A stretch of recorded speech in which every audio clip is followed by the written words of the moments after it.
अंबेडकर अंबेडकर अंबेडकर इस तरीके की जो भाषा बोली जाती है, वो भी सांसद भवन जो संविधान का मंदिर है, उस मंदिर में इस तरीके की बातें बोली जाती हैं। अयोध्या में उतना बड़ा मंदिर बनवाए हैं, वहाँ जाकर के चुट्टा कमंडल लेके बैठ जाए, लोगों को सीधा सब स्वर्ग भेजते रहे। और अमित शाह को इस्तीफा दिलवाने के लिए के द्वारा से देख सकते हैं संबंध को गलत बताकर उन्होंने इस देश के इतिहास को कलंकित करने का काम किया है।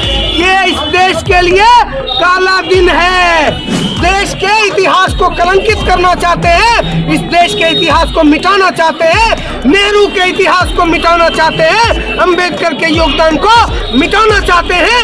उनको पूरा देश आज देख रहा है किस तरह एक तड़ीपार गृह मंत्री संसद की सीढ़ियों पर चढ़कर जिस संसद में आता है वो संसद किसने बनाया हुआ है। नमस्कार, आप देख रहे हैं देशवा न्यूज और मैं हूं आपके साथ कन्हैया पासवान। इस वक्त मैं बेगूसराय जिला के कैंटीन चौक पे मौजूद हूं और आप तस्वीरों के माध्यम से देख सकते हैं कि यहाँ पे हर संगठन के जो कार्यकर्ता हैं यहाँ पर आकर के अमित शाह का पुतला दहन कर रहे हैं। क्योंकि मैं आपको बता दूं कि जिस तरह से उनका संसद में विवादित बयान बाबा भीमराव अंबेडकर साहब को लेकर के आया था, इसी को लेकर के यहाँ पर इन सभी कार्यकर्ताओं के द्वारा यहाँ पर अमित शाह का पुतला दहन किया जा रहा है। इस पुतला दहन के मौके पर क्या कुछ कर रहे हैं इन सभी संगठनों के कार्यकर्ता, आइए हम आपको सुनवाते हैं। किस लिए आज अमित शाह का आप लोगों के द्वारा पुतला दहन किया गया है?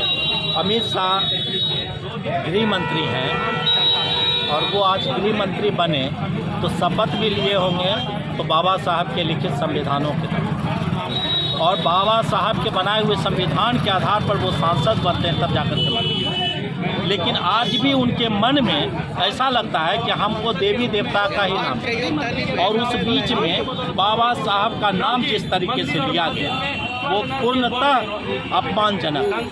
आप बोलते हैं माननीय प्रधानमंत्री, और क्या आप अंबेडकर अंबेडकर अंबेडकर इस तरीके की जो भाषा बोली जाती है, वो भी सांसद भवन जो संविधान का मंदिर है, उस मंदिर में इस तरीके की बातें बोली जाती हैं। तो ये अपमानजनक शब्द हम लोग बर्दाश्त नहीं करेंगे। अगर उनको स्वर्ग जाने की आवश्यकता है तो अयोध्या में उतना बड़ा मंदिर बनवाए हैं, वहाँ जाकर के चुट्टा कमंडल लेके बैठ जाए, लोगों को सीधा सब स्वर्ग भेजते रहे, हमें कोई आपत्ति नहीं होगी। लेकिन बाबा साहब के विरुद्ध में अगर इस तरीके का शब्द का प्रयोग किया जाएगा, इस देश में क्रांति होगी और पुनः क्रांति का रूप लेगा। SC/ST आंदोलन का फिर से झंडा लहराया जाएगा इस देश में। इसलिए उनको कहिए कि अपने उस विचारधारा RS विचारधारा को, मनुवादी विचारधारा को अपने मन के अंदर रखे, उसे उजागर करने का प्रयास नहीं करें। चिराग पासवान का इस पे क्या प्रतिक्रिया है? देखिए, चिराग पासवान जी कुछ नहीं है। चिराग पासवान जी का अपना घर भरता, देश का भाड़ में जाए जनता, तो चिराग जी कभी भी किसी भी प्रकार का इस प्रकार के बयानबाजी में उनका कठोर कदम नहीं लिया गया। अगर मानवर हमारे स्वर्गीय रामविलास पासवान जी होते तो आज इस मुद्दा पर वो बोलते कि अमित शाह जी ने गलत शब्द का प्रयोग किया, उन्हें अपने शब्द को वापस लेना हो। लेकिन इनके द्वारा ऐसा कुछ भी बयान नहीं आता है, क्योंकि वो जाकर के बीजेपी के गोद में बैठ गए हैं। इसलिए हमें उनसे किसी भी प्रकार की कोई आशा नहीं है। हम दलितों का कोई आशा नहीं है कि चिराग जी हमारे प्रति सोचेंगे या हमारे उत्थान के बारे में कहीं ना कहीं ऐसी कोई आशा नहीं। वो अपना सत्ता चला रहे हैं, उनकी सत्ता की दुकानदारी चल रही है, वो वहाँ खुश हैं, हम लोग आंदोलन करके खुश हैं। बस। क्या नाम हुआ? मेरा नाम अरविंद कुमार पासवान, मैं एक समाज सेवी हूँ, संयुक्त SC/ST संयुक्त मोर्चा का सदस्य।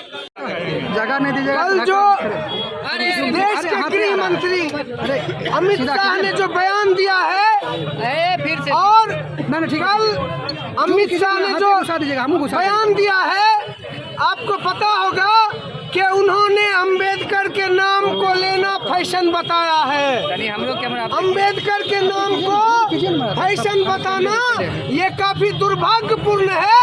आज अगर वो संसद में भाषण कर रहे हैं तो वो भी अंबेडकर की देन है। और जिस तरह से जवाहरलाल नेहरू और अंबेडकर के संबंध को गलत बताकर उन्होंने इस देश के इतिहास को कलंकित करने का काम किया है, ये इस देश के लिए काला दिन है।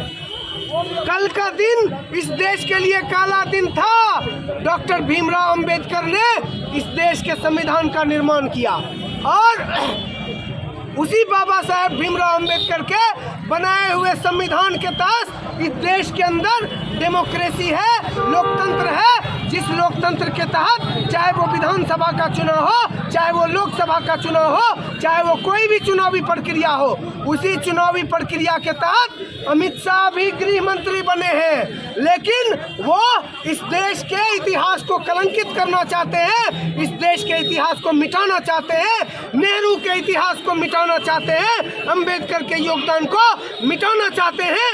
उनको प्यारा सिर्फ सावरकर है, इसलिए इसे हम किसी भी सूरत में हमारा संगठन बर्दाश्त नहीं करेगा। और आज उसी के विरोध में हमारा संगठन यहाँ पर आया है और कहने आया है कि अमित शाह को इस अनर्गल बयान पर माफी मांगना चाहिए। और उसके बाद जो अमित शाह ने प्रेस कॉन्फ्रेंस करके सफाई दिया वो भी काफी निंदनीय है। अमित शाह, मुझे लगता है या तो आपको इस देश के इतिहास का ज्ञान नहीं है, आपने इस देश के इतिहास को नहीं पढ़ा है, या तो इस देश के इतिहास को आप आरएसएस के इशारे पर मिटाना चाहते हैं। इसलिए हम अमित शाह को माफ़ी मंगवाने के लिए आज हमारा संगठन पूरे देश के अंदर ऑल इंडिया स्टूडेंट्स फेडरेशन प्रदर्शन कर रहा है। किन मुद्दों को लेकर के आज आप लोग यहाँ सड़कों पर?